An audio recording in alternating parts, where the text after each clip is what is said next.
Hello दर्शकबिन, मेरो साथीहरू, प्यारा साथीहरूलाई चाहिँ आज म हजुरको लागि चाहिँ एउटा भिडियो लिएर आएको छु। हजुरले हेर्न सक्नुहुन्छ, एकदमै गाउँ साइडको हैन, भिलेज टाइपमा बस्ने हैन। अब गाउँमा बस्ने भइदिएको भए त यो भिडियो खासै मलाई वास्ता नलाग्ने हो, तर चाहिँ परदेश बसेको कारणले चाहिँ परदेशमा जतिजना दाजुभाइ दिदीबहिनीहरू बस्नुहुन्छ त्यो दाजुभाइ दिदीबहिनीहरूलाई चाहिँ यो भिडियो एकदमै इम्पोर्टेन्ट लाग्न सक्छ। किनभने मैले पनि अहिले भर्खर हेरेको थिएँ अनि मलाई एकदमै राम्रो लाग्यो र मेरो गाउँको झलक आज भएर तपाईँहरूको माझमा चाहिँ यो भिडियो सेयर गरिरहेको छु। हजुरहरूले पनि आफ्नो राय कमेन्ट बताउन सक्नुहुन्छ। हजुरलाई जस्तो लाग्छ त्यस्तै कमेन्ट सेयर लाइक गर्न सक्नुहुन्छ दाजुभाइ दिदीबहिनीहरू। यहाँनिर यो भिडियोले चाहिँ आफ्नो हैन गाउँको याद झल्काउँछ।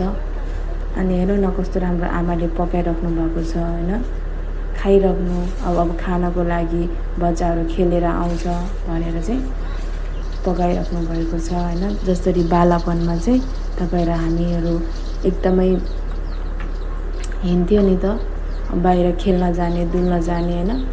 आमाले भनेको पनि नटेर्ने, त्यसपछि घर आएर चाहिँ भातहरू खान मागेर चाहिँ खाने हैन।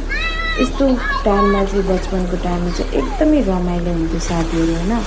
अनि यहाँ चाहिँ यही देखाएको छ, एकदमै मन पर्यो क्या। अनि तपाईँहरू जतिजना बाहिर परदेश बस्ने दाजुभाइ दिदीबहिनीहरू इष्टमित्र हुनुहुन्छ जतिजना हैन, अनि सबैलाई चाहिँ यो भिडियो एकदमै भन्दा पनि एकदमै राम्रो लाग्छ नि त। त्यही भएर म हजुरहरूको माझमा मैले यो भिडियो सेयर गरेको छु।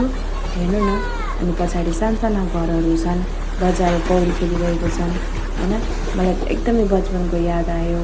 अनि त्यसपछि चाहिँ बिचमा खोला छ हैन। अनि त्यसपछि साथीभाइसँग मस्ती, आमाले पकाएको मिठो प्रस्ताव हैन। कति रमाइलो दिन, कति रमाइलो समयहरू। बालापनमा साँच्चै कति रमाइलो थियो है। न केही चिन्ता, न पिर, न केही कुरा हैन। जब हामी सानो थियो त्यतिखेर एकदमै रमाइलो थियो। जब हामी ठुलो भयो तब आफ्नो घर धन्दा आफ्नै हैन, आफ्नै परिवारमा व्यस्तता भएका छौँ। तर चाहिँ यहाँ हेर्नुहोस्, एकदमै राम्रो बालापन चाहिँ एउटा यस्तो दिन हो जो चाहिँ कहिले पनि फर्केर आउँदैन हैन। त्यही भएर चाहिँ मलाई यस्तो भिडियोहरू चाहिँ एकदमै मनपर्छ।